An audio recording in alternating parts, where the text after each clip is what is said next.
Видеоның бас демеушісі BBB букмекер емес, Jordan Strap. Ана. Jordan Strap. Деген кім?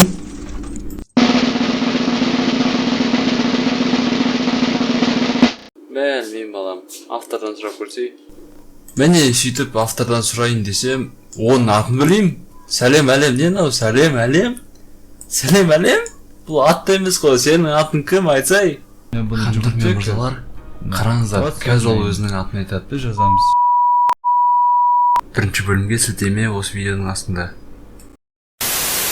Өзінің бірінші бағдарламасымен әркім әртүрлі жағдайда танысады. Кейбіреулер кодты көре салысымен оны түсініп, ары қарай ынталана зерттей бастайды. Енді ол үшін әлемдегі ең керемет нәрсе ол код. Ол тіпті пікірсіз жазылған кодты қарап, бірден түсініп, бәрін білуге асығады. Неге? Себебі ол оған ұнады. Ал егер сіз ағылшын тілін білмесеңіз, онда сізге қиынырақ болады. Өзің түсініп ал, өзің аударып ал, бірақ мен ағылшынша білмеймін. Құрметті көрермендер, уақыт келді. Міне біздің бірінші бағдарламамыз.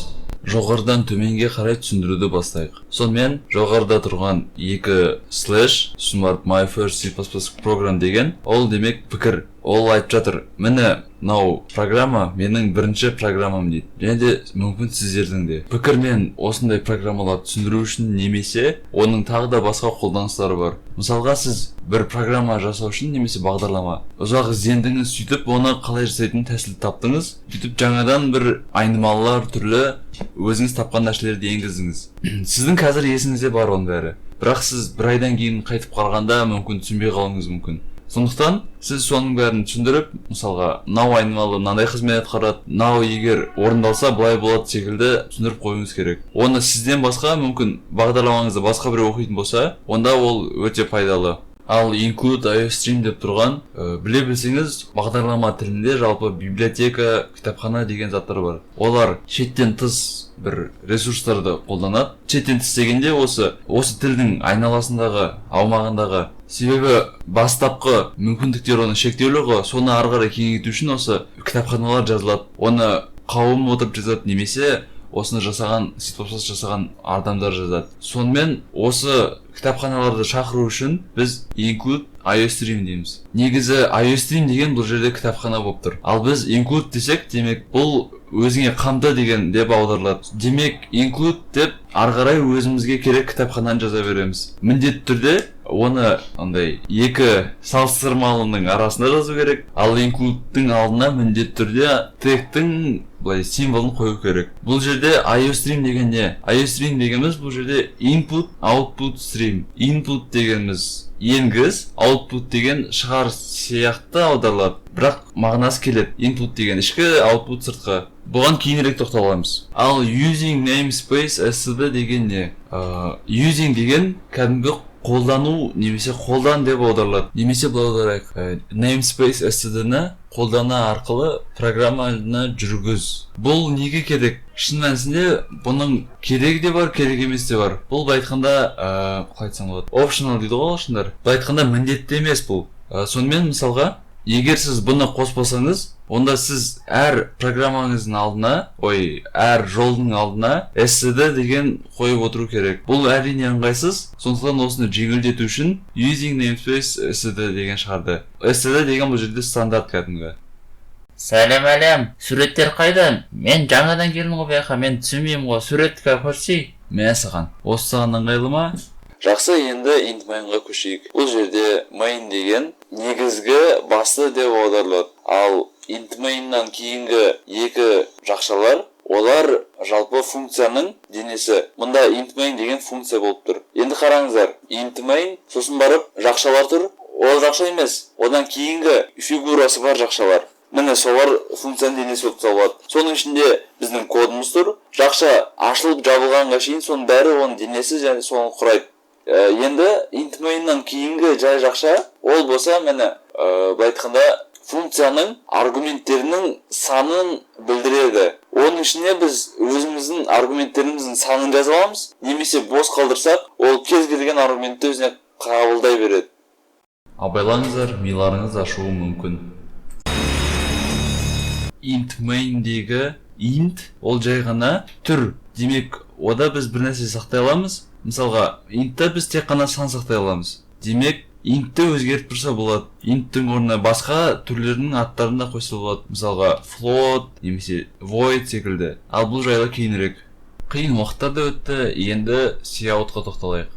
Cout деген бұл жерде жаңағы include iOS-ындағы айтқандай input output. Cout output демек шығар. Бұл жерде әрине программаға ешқандай мән егізілмеген, сондықтан ол жай ғана шығарып жатыр. Ол қандай сөзді нәтижеге шығарады? Әрине my first C++ program деген сөзді. Демек cout сосын барып соған бағытталған салыстыратын белгілерді қойып, лексикасын көріп тұрсыздар ғой. Сөйтіп жазып, жақша жазып, сосын ішіне сөз жазсаңыз, сол нәтижесі болып шыға келеді. Оның астына тағы да cout деп жазып, жақшаның ішін, жоқ, жақша емес, қос нүктенің ішіндегі сөзді өзгертіп, өз сөзіңізді жазсаңыз болады, немесе қос нүктенің ішіндегі сөздерді алып тастап, қос нүктенің өзін емес, сөйтіп кез келген сөзіңізді жаза бересіз. Алайда бұның басқа да түрі бар. Ол туралы біз алдыңғы бөлімде танысқан болатынбыз. Сіздің атыңыз сұрайды да, атыңыз кім деп. Сіз жазған соң, ол сіздің атыңызды арнайы бөлімшеге сақтайды, сөз сақтайтын. Сөйтіп сізге сәлем, сөйтіп сіздің атыңыз Мақсат, Дәулет, Арман, кім білет шығарып береді. Сілтеме осы видеоның астында.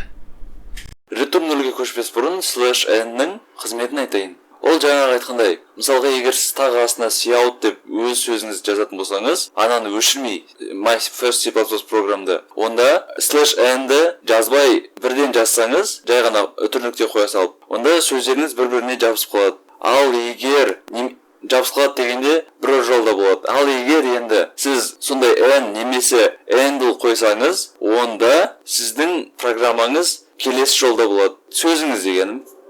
Міне, кешірек айтамыз дегеніміз осы. Return 0. Return деген қайтар деп аударылады. 0 дегеніміз не? 0 дегеніміз қате 0. Бағдарлама дұрыс. Бұл егер int main деп жаңағы функцияның алдына int қойсаңыз ғана орындалады. Себебі int деген сан сақтайтын түр, ал программа тек қана санды қайтару керек. Сондықтан int main болса, return 0-ды қайтарсақ егер, онда біздің бағдарлама ешқандай қатесіз орындалды. Ал егер біз void main немесе басқа қойсақ, онда return 0 қолданылмайды. Себебі 0 дегеніміз сан, а void дегеніміз ол санды сақтайтын түр емес. Сөйтіп, жақша жабылады. Бұл біздің бағдарлама сәтті аяқталды. Мүмкін біреу қатесін жатқан шығар. Міне жаңағы айтылғандарды компиляторда көрсетейік. Сонымен біз scene арқылы енгізе аламыз, cout арқылы шығара аламыз. Онымен қоса біз мысалға қазір бір программаға көрсейін. Ол бізден сәлем деп сұрайды. Сәлем ары қарай не секілді. Сөйтіп біз оған жазамыз. Әлем депті, бұл сәлем әлем. Біртүрлі бірақ қалай берсін. Сөйтіп, міне сәлем ары қарай не деп программа сұрады, немесе бағдарлама. Біз жаздық әлем деп, сосын ол бізге сәлем әлем деп шығарды. Онымен қоса, егер сіз hello world деп жүрсеңіз, онда сіз қазақ емессіз. Сәлем әлем деген қазақтың сөзі бар ғой, соны қолданайық. Ал мен қос деген ойымды видеоның соңына қарай ғана есіме түсіріп, келесі бөлімде ұмытпай айтам деп болжап отырмын. Сонымен қорытынды шығарайық. Include-тің алдына міндетті түрде хэштегтің таңбасын қою керек. Include деп біз түрлі кітапханаларды қамтимыз, себебі C++-ның өзінің мүмкіндігі шектеулі. Using namespace std бізге ол std деп алдына жазып отпас үшін керек. Int main-дағы main дегеніміз ол басты функция, ал main-нан кейінгі жақша емес, одан кейінгі жақша, пішіні бар жақша. Міне, соның іші функцияның денесі. Scene деген енгізу үшін қолданылады, cout деген шығару үшін. Cout деп қос нүктенің ішіне біз түрлі сөздер жазып шығара аламыз, немесе жаңағы біз әлемді теңестірдік қой сөз дегенге. Демек, сөзді шақырсақ, бізге әлем деген сөз шығады нәтижеге. Сол секілді coutқа белгілі бір сөзді бір түрге теңестіріп, сонда шығара аламыз. Енді return 0 дегеніміз ол қатесіз аяқталды, соны білдіреді бағдарламамыз. Сөйтіп, жақша жабылады, болды, бағдарлама аяқталды. Онымен бірге видеода. Келесі бөлімде көріскенше.